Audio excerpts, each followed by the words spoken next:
Hello everyone, स्वागत है आप सभी का इम्पैक्ट एकेडमी के यूट्यूब चैनल पर। आज हमारी रहने वाली है सेकंड क्लास, तो चलिए स्टार्ट करते हैं इसको विद क्वेश्चन नंबर 41। ठीक है, 40 क्वेश्चन हमने कल कंप्लीट कर लिए थे। आज हमारे पास स्टार्टिंग से क्वेश्चन है 41। ठीक है जी, चलिए फर्स्ट क्वेश्चन आपको स्क्रीन पे दिखाई दे रहा होगा और ये क्या कह रहा है, gas can be controlled and the energy loss is very small whereas which can be controlled, यहाँ पे आएगा controlled by using ohmic resistance which involve huge energy losses in the form of heat. देखो कल हमने जैसे question किया था कि किसको ट्रांसफर करना इजी है हमारे लिए, वो हमने देखा था कि हम एसी को इजीली ट्रांसफर कर सकते हैं और डीसी को ट्रांसफर करने के लिए हमें क्या करना पड़ता है, एक्स्ट्रा पावर लगानी पड़ती है। और अगर लॉसेज की बात करते हैं तो इसके अंदर क्या रहते हैं अपने पास, हाई लॉसेज।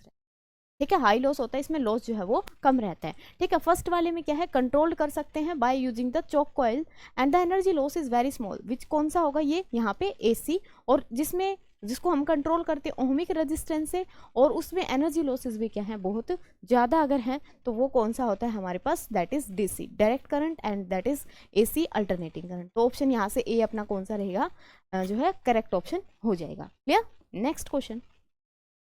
नेक्स्ट क्वेश्चन कह रहा है कि split rings are used in, split rings को हम किस में यूज करते हैं। अगर हम बात करें यहाँ पे जनरेटर की, इसकी बात करते हैं जनरेटर की, तो हमें पता है जनरेटर के अंदर एसी भी जनरेट होती है और डीसी भी जनरेट होती है, यानी कि both type of current can be generated by the generator.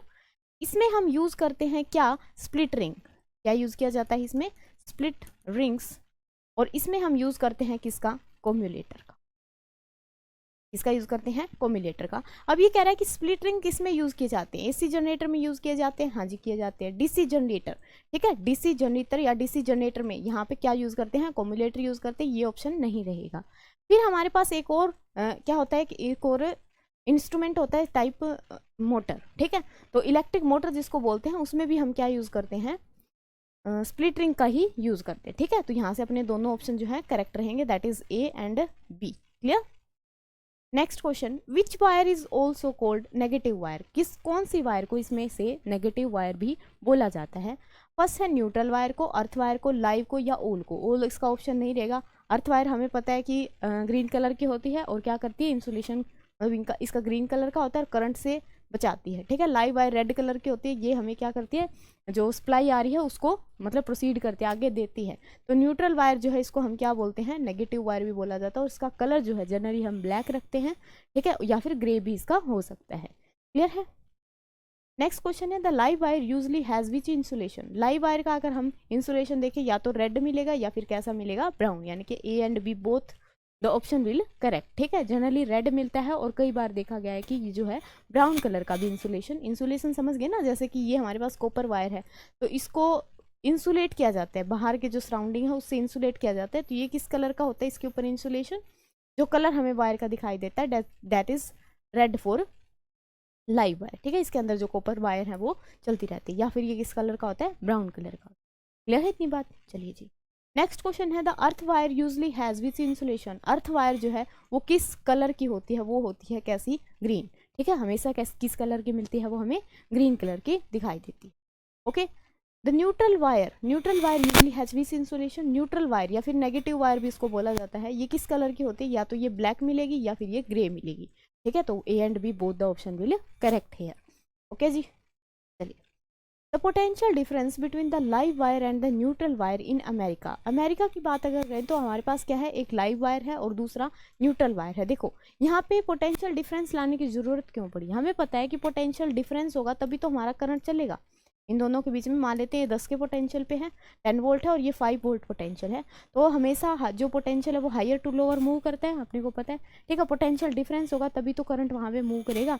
तो यहाँ पे लाइव वायर और न्यूट्रल वायर के बीच में अमेरिका में पूछ रहा है कि कितना पोटेंशियल डिफरेंस होता है, वहाँ पे होता है 110 वोल्ट। और अगर हम बात करते हैं इंडिया की, तो इंडिया में कितना रहता है, ये इंडिया की अगर बात करते हैं तो live wire and the neutral wire जो पोटेंशियल डिफरेंस है दैट इज 220 वोल्ट। कितना रहता है, 220 वोल्ट। क्लियर है। नेक्स्ट क्वेश्चन कह रहा है कि on the account of short circuit resistance of the circuit to a very small value. जब शॉर्ट सर्किट होता है उस टाइम पे हमें पता है जो करंट है वो क्या करता है, बहुत ज़्यादा इंक्रीज कर जाता है। ठीक है, यानी कि बढ़ जाता है, इंक्रीज करता है। और अगर करंट इंक्रीज करेगा तो ऑब्वियस सी बात है यहाँ से जो रेजिस्टेंस है वो क्या करेगा, डिक्रीज करेगा, रेजिस्टेंस कम हो जाएगा। ठीक है, तो हम बोलेंगे क्या हो जाएगा, कम। कितनी वैल्यू तक, बहुत ज़्यादा, यानी कि हम कह सकते हैं कि वहाँ पे नेग्लिजिबल हो जाता है। ठीक है, रेजिस्टेंस रहता ही नहीं वहाँ पे, करंट इतना इनफाइनाइट यूज अमाउंट में वेरी करता है। Okay, sometimes circuit catch fire due to the following reason. भी कह रहा है कि कुछ मतलब कई बार क्या होता है, जो परिपथ है वो आग पकड़ देता है, ऐसा क्यों होता है? ऑप्शंस अगर देखें तो वो शॉर्ट सर्किट के कारण होता है, ओवरलोडिंग के कारण होता है, हाई करंट के कारण होता है, या सभी के कारण। ये हमारे पास क्या होता है, सभी मतलब रीजंस हो सकते हैं यहाँ पे। शॉर्ट सर्किट भी हो सकता है, शॉर्ट सर्किट होगा तो वहाँ पे क्या होगा, करंट ज़्यादा अमाउंट में बढ़ जाएगा, और हमें पता है कि अगर करंट बढ़ेगा तो वहाँ पे क्या होगा, हीट भी बढ़ जाएगी। करंट बढ़ा तो डायरेक्टली प्रोपोर्शनल है, क्या करेगी, हीट भी यहाँ से वेरी करेगी। हीट होगी तो क्या होगा, स्पार्किंग होगी, ऑब्वियसली वहाँ पे फायर जो है वो कैच कर लेगा। ठीक है, ओवरलोडिंग होगी तब भी यही सेम सिनेरियो होगा, और हाई करंट होगा तब भी ये सेम सिनेरियो रहेगा। क्लियर है? चलिए question number 50, an electric fuse is a device which is used in which and always connected in. किसके साथ कनेक्ट करते हैं और किस जो है क्रम में हम उसको कनेक्ट करते हैं। तो जो फ्यूज वायर है, ये फ्यूज वायर काम किसके बेस पे करता है, ये काम करता है हीटिंग इफेक्ट ऑफ करंट। किस बेस पे काम करता है, हीटिंग इफेक्ट ऑफ करंट। और हम जो ये चैप्टर पढ़ रहे हैं, ये कौन सा चैप्टर पढ़ रहे हैं हम, मैग्नेटिक इफेक्ट ऑफ करंट। ठीक है ना, तो फ्यूज वायर किस पे वर्क करता है, हीटिंग इफेक्ट ऑफ करंट पे। इसको हमेशा जोड़ा जाता है किसमें, सीरीज में। सीरीज में जोड़ेंगे और किसके साथ कनेक्ट करेंगे, लाइव वायर के साथ। ठीक है, that is option C will be the correct option here. Okay, C option यहाँ से क्या रहेगा, करेक्ट रहेगा। नेक्स्ट है, फॉर ऑपरेटिंग इलेक्ट्रिक हीटर और geyser etcetera as a fuse capacity should be put in the line. ये कह रहा है कि गीजर या फिर प्रेस जो है, मतलब हाई अप्लाइंसेस जो हैं, जो ज़्यादा लोड लेते हैं, ज़्यादा इलेक्ट्रिसिटी कंज्यूम करते हैं, उनके लिए फ्यूज़ वायर कितने एम्पियर का होना चाहिए।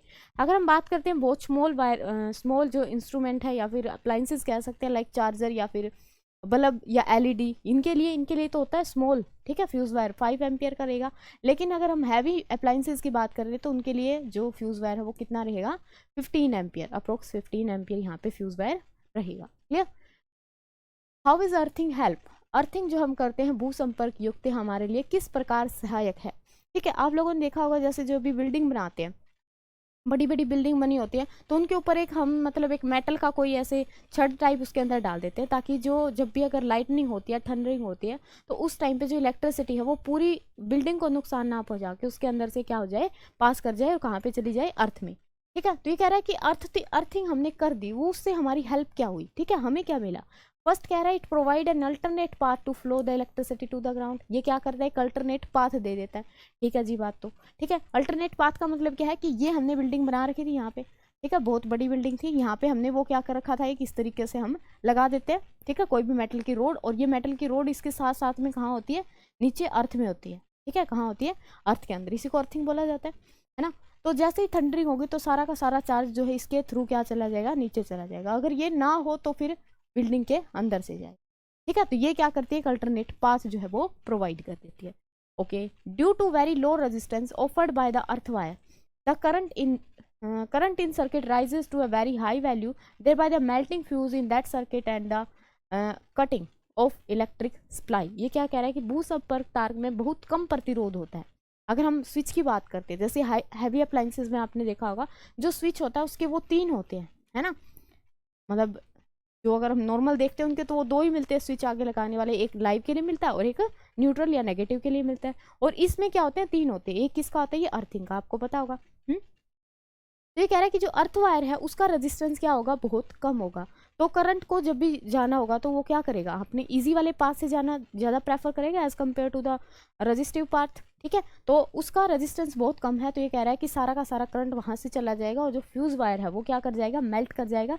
दैट्स वाई जो सर्किट है वो कट जाएगा और अप्लायंस जो है वो बच जाएगा। ठीक है, इसलिए हम अर्थिंग करते हैं, क्योंकि सारा का सारा चार्ज कहाँ चला जाता है, उसके अंदर चला जाता है, और जिसकी वजह से फ्यूज वायर ब्रेक कर जाता है। सी ऑप्शन कह रहा है कि it help in prevent electric shocks. Electric shock लगाने के लिए ये क्या करता है, लगने से बचाता है अपने को, इसीलिए तो यूज़ करते हैं, है ना। तो सारे के सारे ऑप्शन यहाँ पे क्या रहेंगे, करेक्ट रहेंगे। अर्थिंग ऐसे ऐसे अपनी हेल्प करती है। Clear? Next question, 2 main organ in human body whereas magnetic field and produce is significant are। तो कौन कौन से ह्यूमन बॉडी के अंदर वो पार्ट हैं जहाँ पे मैग्नेटिक फील्ड जो है वो होता है। एक तो हम बात करते हैं हमारे ब्रेन की, ब्रेन के अंदर क्या है, मैग्नेटिक फील्ड है। दूसरा हमारे हार्ट के अंदर क्या है, मैग्नेटिक फील्ड है, ठीक है ना। इलेक्ट्रिक फील्ड भी है, बोथ मैग्नेटिक फील्ड भी है। ओके, ये मैग्नेटिक फील्ड पूछ रहे हैं तो अपने पास क्या बताएंगे हम, हृदय एंड मस्तिष्क के अंदर, ठीक है। इसीलिए जो MRI है, मैग्नेटिक रेजोनेंस इमेजिंग, इसी से की जाती है, ठीक है। जो अगर इलेक्ट्रिक फील्ड है तो उससे हम ECG करते हैं, आप लोगों को पता होगा। मेडिकल फील्ड की क्या है, कुछ टर्म्स हैं, ठीक है ना। मैग्नेटिक रेजोनेंस इमेजिंग और ECG इलेक्ट्रोकार्डियोग्राफ, ये हार्ट के लिए की जाती है और ये मोस्टली ब्रेन के लिए की जाती है, ठीक है। तो यहाँ पे क्या होता है, magnetic field and electric field both are present. पूरी बॉडी के अंदर होता है हालांकि इलेक्ट्रिक फील्ड, तो अगर मैग्नेटिक की बात करते हो मैग्नेटिक 2 पार्ट में मिलता है, ब्रेन में और हार्ट में, ठीक है। A uniform magnetic field is obtain on, uniform magnetic field अगर हमें चाहिए, मैं यूनिफॉर्म का मतलब हमने कल पढ़ा था, यूनिफॉर्म का मतलब होता है क्या, कि एक जैसा, ठीक है, same at all point, same at all point, सभी पॉइंट्स पे क्या हो, सेम हो। तो वो हमें कहाँ से मिलेगा, फर्स्ट कह रहा है कि वो हमें बार मैग्नेट से मिलेगा। बार मैग्नेट का अगर आपको पैटर्न याद हो तो कुछ इस तरीके का हो, ठीक है। ये यूनिफॉर्म नहीं देता है, यूनिफॉर्म का मतलब कि अगर हम दूर जाते जाएंगे तो ये कम होता जाएगा, यहाँ पे वैल्यू देखें तो क्या मिलेगी, लो मिलेगी, और यहाँ पे इसके पोल्स पे वैल्यू देखेंगे तो क्या मिलेगी, अपने को हाई मिलेगी, ठीक है। यूनिफॉर्म इससे नहीं मिलता। नेक्स्ट कह रहा है हॉर्सशू मैग्नेट, हॉर्सशू मैग्नेट से भी अपने को यूनिफॉर्म नहीं मिलता, इस तरीके से होती है हॉर्सशू मैग्नेट, ठीक है। वही पोल से ज़्यादा मिलेगा, इसका पोल्स पे ज़्यादा मिलेगा और यहाँ पे कम मिलेगा। नेक्स्ट है एक circular carrying, current carrying wire, एक सर्कुलर वायर है, मतलब एक रिंग इस टाइप से दे रखे हमने, ठीक है। तो इसका जो मैग्नेटिक फील्ड है वो किस तरीके से, न्यू मिलेगा, ठीक है। मैक्सिमम अगर देखें तो वो कहाँ पे होता है, सेंटर पे, यूनिफॉर्म इसका भी नहीं होता है। एक सिलेंड्रिकल करंट कैरिंग वायर जो है, इसमें क्या होता है, अपने पास यूनिफॉर्म मैग्नेटिक फील्ड मिलता है, ठीक है। यूनिफॉर्म सिलेंड्रिकल अगर वायर है तो इस तरीके से सिलेंड्रिकल करंट कैरिंग वायर, ठीक है, एक वायर के अराउंड देख रहे हैं, यानी कि यहाँ पे इस तरीके से मिलेगा और सिमिलर यहाँ पे मिलेगा, ठीक है। अब ये वायर इनफाइनाइट है तो इस तरीके से चलता रहेगा, अदरवाइज यहाँ पे भी मैग्नेटिक फील्ड अपने को इस तरीके से देखने को मिलेगा, ठीक है। नेक्स्ट क्वेश्चन करते हैं 55, at the time of short circuit the current in the circuit, ये कह रहा है कि शॉर्ट सर्किट जब होता है तो करंट क्या करता है, वेरी हाई वैल्यू में क्या करता है, इंक्रीज करेगा, ऑब्वियसली इंक्रीज हैवीली, ठीक है। तो करंट क्या करेगा, यहाँ पे इंक्रीज कर जाएगा, करंट इंक्रीज करेगा, दैट्स वाई रेजिस्टेंस क्या करेगा, डिक्रीज करेगा।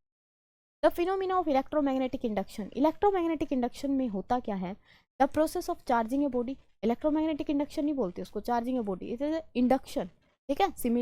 सिमिलर टर्म है ये, इलेक्ट्रोमैग्नेटिक इंडक्शन है और वो इलेक्ट्रिक इंडक्शन है जिसमें हम किसी बॉडी को चार्ज करते हैं, ओके। इलेक्ट्रोस्टैटिक इंडक्शन बोलते हैं उसको। Producing induced current in a coil due to the relative motion between magnet and the coil, हो सकता है। The process of rotating a coil in an electric motor, नहीं है, इससे नहीं होगा, ठीक है, इसको इलेक्ट्रोमैग्नेटिक इंडक्शन नहीं बोलते। The process of generating magnetic field due to a current passing through the coil, इसको भी हम क्या करते हैं, यहाँ पे इलेक्ट्रिसिटी जनरेट करते हैं बाय यूजिंग द मैग्नेट, ठीक है। इलेक्ट्रोमैग्नेट वर्ड को अगर मैं यहाँ पे तोड़ती हूँ तो मेरे को क्या मिलेगा, इलेक्ट्रो मैग्नेट, ठीक है। इलेक्ट्रो मीन्स हमें क्या करनी है, इलेक्ट्रिसिटी जनरेट करनी है, कहाँ से जनरेट करनी है, बाय यूजिंग रिलेटिव मोशन, इसके बीच में रिलेटिव मोशन होना चाहिए बिटवीन मैग्नेट्स, ठीक है। मैग्नेट्स के बीच में जो रिलेटिव मोशन होगा तो उसकी वजह से क्या होगा, अपने पास इलेक्ट्रिसिटी दैट इज करंट जो है यहाँ पे जनरेट करेगा, उसको हम क्या बोलते हैं, electromagnetic induction, that is option B will be the correct option. चलिए जी, an A magnetic compass is placed near a current carrying wire. The deflection of the needle of the magnetic compass increases. This show, ये क्या show कर रहा है, ये कह रहा है कि हमने क्या किया, एक करंट कैरिंग वायर था, उसके पास एक कंपास नीडल रखा और वो जो कंपास नीडल है उसकी डिफ्लेक्शन बहुत ज़्यादा तेज होगी। तो ये क्या दर्शा रहा है, ये क्या दिखा रहा है कि करंट जो है वायर के अंदर से इंक्रीज कर गया, करंट डिक्रीज कर गया, या magnetic compass had disturb sometime someone, या फिर नन ऑफ दिस, ये तो दोनों ऑप्शन आएंगे नहीं। अब करंट इंक्रीज करेगा तभी तो उसकी डिफ्लेक्शन इंक्रीज होंगी ना, ठीक है, क्योंकि करंट डायरेक्टली डिपेंड करता है इसके ऊपर, मैग्नेटिक फील्ड के ऊपर। जितना ज़्यादा करंट होगा उतनी बड़ी मैग्नेट बनेगी, जितनी बड़ी मैग्नेट होगी फोर्स उतनी ज़्यादा लगेगी, दैट इज डिफ्लेक्शन उतनी ही ज़्यादा होगी, क्लियर। नेक्स्ट क्वेश्चन, डीसी की आवृत्ति, the frequency of DC, DC की फ्रीक्वेंसी, डीसी हमें पता है कि किस तरीके से चलता है, ना तो इसका मैग्नीट्यूड चेंज करता है ना ही इसकी डायरेक्शन चेंज करती है, इस डायरेक्शन पे हम टाइम लेते हैं और यहाँ पे लेते हैं करंट, ठीक है। अगर फ्रीक्वेंसी की बात करते हैं तो इसकी फ्रीक्वेंसी कितनी होगी, 0, ओके, और एसी की फ्रीक्वेंसी कितनी होती है, 50 हर्ट्ज, ठीक है ना। Which type of current is produce by a dry cell. Dry cell, ये तो क्वेश्चन रिपीट हो गया, ठीक है। ड्राई सेल किससे बनती है अपने पास, डीसी से, ठीक है। जो ड्राई सेल हमें, या ड्राई सेल बेसिकली बैटरी है, बैटरी अपने को कौन सी सप्लाई देती है, दैट इज डीसी, ठीक है। नेक्स्ट क्वेश्चन है यहाँ पे, क्या switch is always connected to, switch जो है वो किस में कनेक्ट होता है, वो अर्थ वायर के साथ कनेक्ट होता है, स्विच जो हम लगाते हैं, ठीक है। न्यूट्रल वायर के साथ होता है, लाइव वायर के साथ होता है, या फिर नन ऑफ दीज, ठीक है। स्विच ऑन करेंगे तभी तो इलेक्ट्रिसिटी पास होगी ना उसके अंदर से। तो यहाँ पे क्या होगा, वो किसके साथ कनेक्ट होगा, लाइव वायर के साथ, ठीक है। लाइव वायर के साथ यहाँ पे कनेक्शन होगा। चलिए नेक्स्ट क्वेश्चन है, an electric bulb convert electrical energy into, electric bulb जो है उसको हम सप्लाई देते हैं, हम कौन सी दे रहे हैं उसको, इलेक्ट्रिसिटी दे रहे हैं, ठीक है। इलेक्ट्रिक एनर्जी जो हम प्रोवाइड कर रहे हैं, तो वो कौन सी एनर्जी हमें बना के देगा। अगर हम बल्ब की बात कर रहे हैं तो इलेक्ट्रिकल एनर्जी को किस में कन्वर्ट करता है bulb, electrical energy is converted in light energy, किसमें कन्वर्ट करेंगे, इलेक्ट्रिकल एनर्जी को लाइट एनर्जी में। करता कौन है, इलेक्ट्रिक बल्ब, ठीक है। ओके, तो यहाँ पे हमारे पास क्या है, साउंड एनर्जी, ये कह रहा है कि इलेक्ट्रिकल को साउंड एनर्जी में कन्वर्ट करेगा, या मैकेनिकल एनर्जी में करेगा, न्यूक्लियर एनर्जी में करेगा, या फिर नन ऑफ दीज। किसमें कर रहा है ये, लाइट एनर्जी में, ठीक है। इनमें से तीनों ही ऑप्शन यहाँ पे रॉन्ग होंगे, ठीक है, नन ऑफ दीज। और ये याद भी रखना है अपने को, किसमें कन्वर्ट करता है, लाइट एनर्जी के अंदर। क्लियर है। नेक्स्ट क्वेश्चन, ये कह रहा है कि an electric iron is based upon the principle of, electric iron जो है वो किस प्रिंसिपल के ऊपर बेस्ड होती है। फर्स्ट ऑप्शन है हमारे पास heating effect of current, next है magnetic effect of current, chemical effect of current, none of these, ठीक है। तो यहाँ पे क्या होगा, अपने पास जो इलेक्ट्रिक आयरन है वो बेस्ड होगा किसके ऊपर, हीटिंग इफेक्ट, ठीक है। हमें पता है कि हम इसको इलेक्ट्रिसिटी देते हैं और वो अपने को क्या देता है, हीट देता है, ठीक, क्लियर है ना। तो यहाँ से क्या होगा अपने पास, ये जो है electric iron based on the heating effect of current. A bar magnet is cut lengthwise into 3 parts. The total number of poles will be. ये कह रहा है कि अगर मैं एक मैग्नेट को 3 पार्ट में ब्रेक कर दूं, 3 मैग्नेट उससे बना दूं, तो हमारे पास कितने पोल बनेंगे। एक मैग्नेट के पास कितने पोल होते हैं, हमें पता है 2 पोल होते हैं। और हमें ये भी पता है कि मोनोपोल्स कभी भी एग्जिस्ट नहीं करती, यानी कि एक पोल कभी भी एग्जिस्ट नहीं कर सकता। एक टाइप का चार्ज एग्जिस्ट कर सकता है, लेकिन पोल कभी भी एग्जिस्ट नहीं करेंगे। अगर पोल एग्जिस्ट नहीं करेंगे तो यहाँ पे जब मैं इसको ब्रेक करूंगी, क्या होगा, मेरे पास यहाँ पे नॉर्थ है, यहाँ पे साउथ जनरेट होगा, यहाँ पे नॉर्थ जनरेट होगा, यहाँ पे साउथ, और यहाँ पे नॉर्थ। कितने पोल बन गए यहाँ पे, टोटल 6 पोल। कितने पोल बन गए यहाँ पे अपने पास, टोटल 6 पोल, ठीक है। The wire having a green plastic covering, green plastic covering किसके होती है, ये अर्थ वायर के, ठीक है। ग्रीन हमारे पास एक ही होती है, दैट इज अर्थ वायर, जिसको हम बोलते हैं, जो अर्थिंग के काम आती है। A compass needle placed just above the wire with electrons are moving towards the west will be, ये कह रहा है कि कंपास नीडल यानी कि मैग्नेटिक फील्ड की हमें वो फोर्स की डायरेक्शन बतानी, उसके ऊपर कितनी कैसी आएगी। अगर हमारे पास जो इलेक्ट्रॉन्स है वो कहाँ पे मूव कर रहे हैं, वो मूव कर रहे हैं वेस्ट के अंदर, वेस्ट में मूव कर रहे हैं, ठीक है। चलो देखते हैं, अगर इलेक्ट्रॉन्स वेस्ट में जा रहे हैं, इलेक्ट्रॉन्स वेस्ट में जा रहे हैं, तो करंट कहाँ पे जाएगा, ईस्ट में जाएगा, क्योंकि हमें पता है करंट की और इलेक्ट्रॉन की डायरेक्शन जो है वो क्या होती है, एक दूसरे के अपोजिट। करंट अगर वेस्ट में जा रहा है, ठीक है, इसके ऊपर रखा है, जस्ट अबो रखा है मैग्नेटिक नीडल को। देखो अब यहाँ से समझना थोड़ा सा, करंट कहाँ जा रहा है, ईस्ट में, इलेक्ट्रॉन्स वेस्ट में जा रहे हैं, करंट कहाँ जाएगा, ईस्ट में। करंट की डायरेक्शन में हम क्या रखेंगे, अपना थंब रखेंगे, ठीक है, राइट हैंड थंब रूल लगाएंगे इसमें। करंट की डायरेक्शन में हमने क्या रखा, थंब को रखा। अब इसके ऊपर यहाँ पे मैग्नेटिक जो कंपास है वो रखा हुआ है, ठीक है। इस पर हमें बताना है कि किस डायरेक्शन में फोर्स लगेगी। तो हम यहाँ पे क्या करेंगे, अब कर्वेचर ऑफ फिंगर्स कुछ इस तरीके का होगा, ठीक है, यानी कि इस तरीके का होगा। यहाँ पे अगर हम बनाते हैं एक बॉक्स तो हमें दिखेगा ये कहाँ आ रहा है, आउटवर्ड, कहाँ पे आ रहा है, आउटवर्ड, ठीक है। तो आउटवर्ड यानी कि अगर हम इसको इस तरीके से लेते हैं तो ये कहाँ पे आ जाएगी, डायरेक्शन साउथ के अंदर, कहाँ पे आ जाएगी, साउथ में आ जाएगी। क्लियर है। चलिए, a generator with commutator produce electric current, एक जनरेटर है, कॉम्युलेटर के साथ क्या प्रोड्यूस करेगा, हमें पता है ऑब्वियसली वो क्या करेगा, डीसी को प्रोड्यूस करेगा। अगर स्प्लिट रिंग लगाए हैं तो वो किसको प्रोड्यूस करेगा, एसी को प्रोड्यूस करेगा। क्लियर है ना। Name the rule which give the direction of induced current, उस रूल का नाम बताओ जो डायरेक्शन देता है किसकी, इंड्यूस्ड करंट की।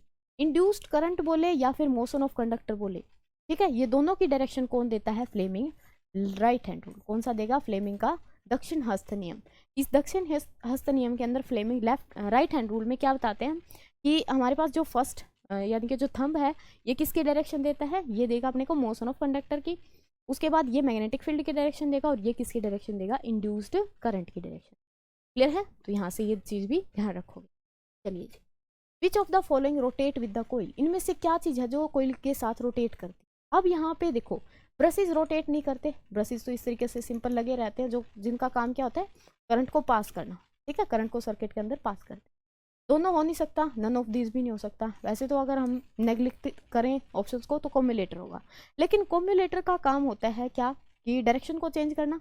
इसकी डायरेक्शन जो मतलब एसी बन रही है अपने पास, पोलैरिटी चेंज करने का काम होता है। इसकी जगह पे हम क्या लगा सकते हैं, स्प्लिट रिंग लगा सकते हैं। और जैसे ही आप लोगों ने वो देखा होगा इसका कंस्ट्रक्शन, तो वहाँ पे देखा होगा स्प्लिट रिंग क्या करते हैं, इसके साथ रोटेट करते हैं। स्प्लिट रिंग को ही हम चेंज करते हैं किसमें, कॉम्युलेटर, ठीक है ना। तो इसको कौन चेंज करेगा यहाँ पे, कॉम्युलेटर।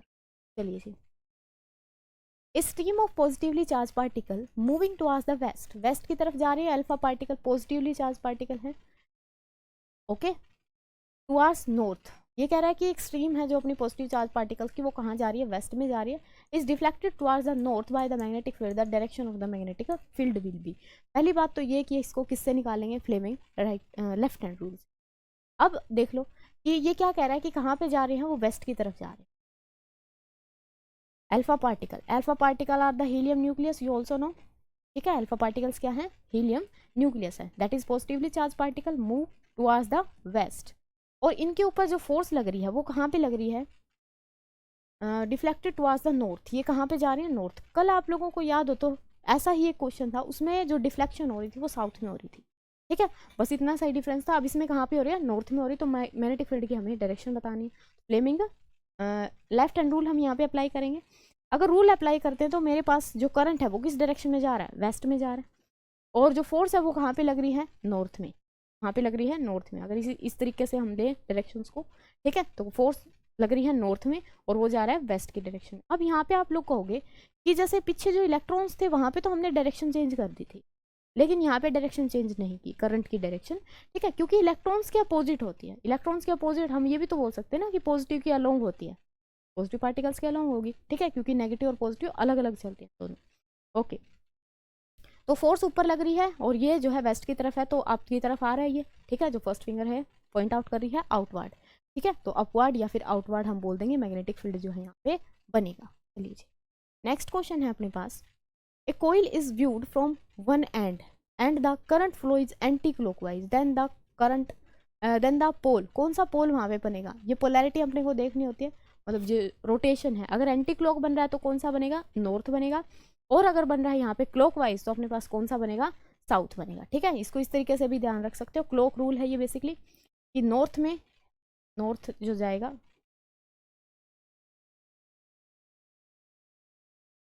ठीक है, नॉर्थ के लिए कैसी है, एंटी क्लॉक,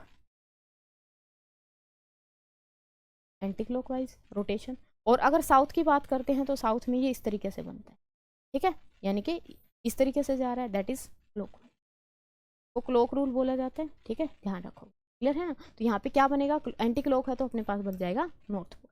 चलिए नेक्स्ट क्वेश्चन है, you are sitting in a chamber with your back to one wall, अच्छा, the electron beam is moving horizontally from the back end towards the front wall, deflected by strong magnetic field to your right hand, what is the direction of the magnetic field. ये कह रहा है कि अपने पीछे से कोई एक इलेक्ट्रॉन की स्ट्रिंग आ रही है, इलेक्ट्रॉन्स की बीम आ रही है, ठीक है, इलेक्ट्रॉन्स की बीम आ रही है अपने पीछे से, यानी कि पीछे से आगे की दीवार की तरफ जा रही है, ठीक है, इमेजिन करो, ओके। अब ये कह रहा है कि स्ट्रॉन्ग मैग्नेटिक फील्ड, उसके ऊपर एक फोर्स लग रही है, कहाँ पे लग रही है, राइट हैंड साइड की तरफ, यानी कि आपका राइट हैंड देखो, मेरा ये वाला राइट है, ठीक है, इलेक्ट्रॉन बीम उधर आ रही है तो उसकी जो करंट की डायरेक्शन होगी वो अपोजिट होगी, ठीक है, दैट इज करंट की डायरेक्शन, ये करंट की डायरेक्शन ये वाली लगाएंगे इसमें फ्लेमिंग लेफ्ट हैंड, करंट की डायरेक्शन उल्टी होगी, बीम उस तरफ जा रही है, इलेक्ट्रॉन की जो करंट की डायरेक्शन है यहाँ पे होगी। अब ये क्या कह रहा है कि वो जो फोर्स लगा रहा है वो कहाँ पे लगा रहा है, आपके राइट हैंड की तरफ, कहाँ पे लगा रहा है, राइट हैंड। अब ये है ना राइट हैंड, तो इधर आ रहा है करंट, राइट हैंड उस तरफ है, तो फोर्स कहाँ लग रही है, उसके ऊपर नीचे, अब जो मैग्नेटिक फील्ड की डायरेक्शन है दैट इज डाउनवर्ड, कहाँ पे आ जाएगी, डाउनवर्ड आ जाएगी, क्लियर। नेक्स्ट है, the instrument which is used which can detect the presence of electric current. सिर्फ प्रेजेंस हमने को अगर देखनी है तो हम क्या यूज करते हैं, गैल्वेनोमीटर। और अगर हमें करंट को मेजर करना है देन हम वी विल यूज एमीटर। ठीक है, फिर क्या यूज करते हैं हम, एमीटर को। चलिए जी, नेक्स्ट क्वेश्चन है एमसीबी। एमसीबी किसके ऊपर काम करती है, MCB means mini circuit breaker. ठीक है, ओके, ये फ्यूज वायर की जगह पे काम करती है। अभी हमने पीछे पढ़ा था कि फ्यूज वायर किस प्रिंसिपल के ऊपर वर्क करते हैं, ये करते हैं हीटिंग इफेक्ट ऑफ करंट के ऊपर, फ्यूज वायर की अगर बात करते हैं। लेकिन एमसीबी हीटिंग इफेक्ट पे नहीं करती, ये करती है मैग्नेटिक इफेक्ट ऑफ करंट। ठीक है, इसको ध्यान रखना, क्योंकि इसमें जल्दी जल्दी में क्या होता है कि ये फ्यूज वायर को रिप्लेस करें, फ्यूज वायर हीटिंग इफेक्ट पे था तो ये भी हीटिंग इफेक्ट नहीं, ये किस पे काम करती है, मैग्नेटिक इफेक्ट ऑफ करंट के ऊपर। ठीक है ना, चलिए, the north pole of the earth magnet is in. Earth का जो नॉर्थ पोल है वो ज्योग्राफिकल एक्सिस, कौन सी ज्योग्राफिकल एक्सिस के साथ में है, तो वो ज्योग्राफिकल कौन सी है, साउथ। अर्थ का नॉर्थ ज्योग्राफिकल साउथ में। ठीक है, अर्थ के नॉर्थ मैग्नेटिक फील्ड की बात करें, अर्थ का जो नॉर्थ साउथ मैग्नेटिक फील्ड है तो वो क्या है, अपोजिट है। जो ज्योग्राफिकल नॉर्थ साउथ हम मानते हैं उसका अपोजिट है। ठीक है, तभी तो कंपास नीडल मतलब नॉर्थ की तरफ डायरेक्ट करते हैं। ठीक है, नॉर्थ की तरफ डायरेक्ट करते हैं। The magnet does not attract, magnet जो है वो किसको आकर्षित नहीं करता, प्लास्टिक को, कॉपर को, आयरन को, स्टील को, ऑल मेटल को। मेटल को करेगा, मेटल है, ये भी मेटल है। ठीक है, प्लास्टिक को वो यहाँ पे नहीं करेगा अट्रैक्ट। क्लियर है ना, क्योंकि मैग्नेट के पास मैग्नेटिक प्रॉपर्टीज होती हैं, उनको हम मैग्नेटाइज कर देते हैं। ठीक है, मैग्नेटाइज करने का मतलब है कि मैग्नेटिक फील्ड में रख के उनके अंदर इंड्यूस कर सकते हैं, वो वाली property. Okay, the magnetic effect of current are discovered by, किसने डिस्कवर किया था सबसे पहले, ओरस्टेड ने। कल इसका एक्सपेरिमेंट भी समझाया था हमने। ठीक है, क्या था कि एक करंट कैरिंग कंडक्टर था अपने पास, या एक सर्किट उन्होंने बना रखा था, उसके पास कंपास नीडल रखा था। उन्होंने देखा कि उसके अंदर क्या आ रही थी, डिफ्लेक्शन आ रही थी, due to because the moving current particles behaves like a tiny magnet. The magnetic field line, चुंबकीय रेखाएं क्या करती है, एक दूसरे को नहीं काटती, do not intersect each other. ठीक बात, दे इंटरसेक्ट एट 30 डिग्री, काटती नहीं है, ये भी नहीं होगा, ये भी नहीं होगा। ठीक है, तो फर्स्ट ऑप्शन इसका करेक्ट हो जाएगा कि ये कभी भी एक दूसरे को नहीं काटती। Clear, next question, the magnetic field line produce by a bar magnet originated from pole and at which pole. ये कह रहा है कि ये मैंने एक बार मैग्नेट ली, इसका ये नॉर्थ था, ये साउथ था। अब इसकी पोलैरिटी हमें बतानी कि मैग्नेटिक लाइंस ऑफ फोर्सेस यहाँ से स्टार्ट हुई, यहाँ पे जाके रुकी। अगर हम आउटसाइड बात करते तो नॉर्थ से स्टार्ट होती है और साउथ की तरफ जाती है, यानी कि नॉर्थ टू साउथ होंगी। लेकिन ये कहाँ पे होगी, आउटसाइड, प्रॉपर्टी कहाँ पे होगी, आउटसाइड द मैग्नेट। अंदर की अगर बात करते हैं तो अंदर क्या होगा, ये साउथ से नॉर्थ जाएगी, साउथ से नॉर्थ। ठीक है, आउटसाइड तो इनकी होगी नॉर्थ से लेके साउथ डायरेक्शन, और अगर बात करते हैं इनसाइड की तो इनसाइड क्या होगा, साउथ से लेके नॉर्थ तक। याद रखना ये क्या है, एक क्लोज लूप बनाती है, दे फॉर्म क्लोज लूप। ठीक है, ये क्या करती है, क्लोज लूप बनाती है। यहाँ पे क्लोज लूप का मतलब जहाँ से स्टार्ट किया वहीं पे वापस आ जाते हैं। ठीक है, इलेक्ट्रिक लाइंस ऑफ फोर्सेज में क्लोज लूप में यहाँ पे नहीं बनता। तो अगर ये बात करता है यहाँ पे मैग्नीफाई मिलेगा, मतलब इसको मॉडिफाई करेंगे थोड़ा सा, तो ये आउटसाइड पूछे। ठीक है, आउटसाइड की अगर बात करते तो आप यहाँ पे आउटसाइड भी बता सकते हो, इनसाइड भी बता सकते हो।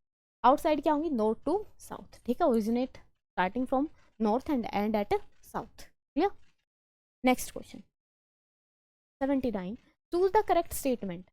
Lines of force is can imaginary line not be imaginary line. No, it is totally an imaginary lines. हमने कभी भी मैग्नेट के अराउंड वो लाइन बनी हुई नहीं देखी। ठीक है, हमने सिर्फ इमेजिन कर रखा कि इसके अराउंड कुछ ऐसी लाइंस है जिसकी वजह से अपने को फोर्स फील हो रही है। ठीक है, दो मैग्नेट को पास में रखेंगे तो वहाँ पे कोई पैटर्न थोड़ी ना बना हुआ दिखता है अपने को। क्या होता है, सिर्फ वो फोर्स जो है वो हम फील कर सकते हैं, है ना। तो इमेजिनरी लाइन्स है। Lines of forces can not form not be mapped on paper, paper पे बनाई जा सकती है। ये पेपर पे ही तो बना रहे हैं हम इस तरीके से। ठीक है, ये लो बना दी पेपर पे, इसका मतलब ये स्टेटमेंट भी गलत। The lines of forces do not intersect, हाँ जी, इंटरसेक्ट ये नहीं करते, अपने को करेक्ट बताना था, इंटरसेक्ट ये कभी भी नहीं करेंगी। Okay, lines of forces always intersect each other, no they do not intersect each other at any condition. Okay, next question, the shape of the earth magnetic field resemble to that of the imaginary which bar magnet, U shape magnet, straight conductor magnet, या current carrying circular कोई। अगर यहाँ पे देखो अर्थ की बात करते तो अर्थ की शेप आप लोगों को पता होगी कैसी है, मतलब इलिप्टिकल शेप। कैसी है, थोड़ी सी इलिप्टिकल, और वो अपनी एक्सिस पे बिल्कुल सीधी नहीं है। ठीक है, ये हम मानते हैं अपनी नॉर्थ और साउथ वाली सिस्टम, ठीक है, नॉर्थ और साउथ इस तरीके से, ये मैग्नेट वाला है, मैग्नेटिक लाइन है ये, और ये है अपने पास जियोग्राफिकल एक्सिस, लाइन नहीं बोलेंगे इसको, ये क्या है मैग्नेटिक एक्सिस और ये क्या है जियोग्राफिकल एक्सिस, ठीक है। ये दोनों एक दूसरे के कुछ एंगल पे हैं और ये एंगल भी आप लोगों को यहाँ से पता होना चाहिए, दैट इज 15 डिग्री। कितने एंगल पे है ये? 15 डिग्री के एंगल पे है। अब ये कह रहा है कि इसका जो मैग्नेटिक फील्ड होगा वो किस तरीके से होगा, यहाँ पे साउथ है यहाँ पे नॉर्थ है, तो कुछ इस तरीके से होगा वो, मतलब अंदर से भी आएगी फिर यहाँ से जाएगी फिर इस तरीके से आएगी। ये तो कुछ रिजेम्बलेंस लग रही है किसके जैसी, मैग्नेटिक फील्ड जो होता है बार मैग्नेट की वजह से, ठीक है, किसके जैसा होगा, ये बार मैग्नेट के जैसा होगा, that is option A will be the correct option. Clear? Okay जी, ये हमारा आज का लास्ट क्वेश्चन था। नेक्स्ट क्वेश्चन जो है हम इसकी नेक्स्ट क्लास में करेंगे, ठीक है जी। तब तक ये पढ़ते रहिए अपना, थैंक यू सो मच।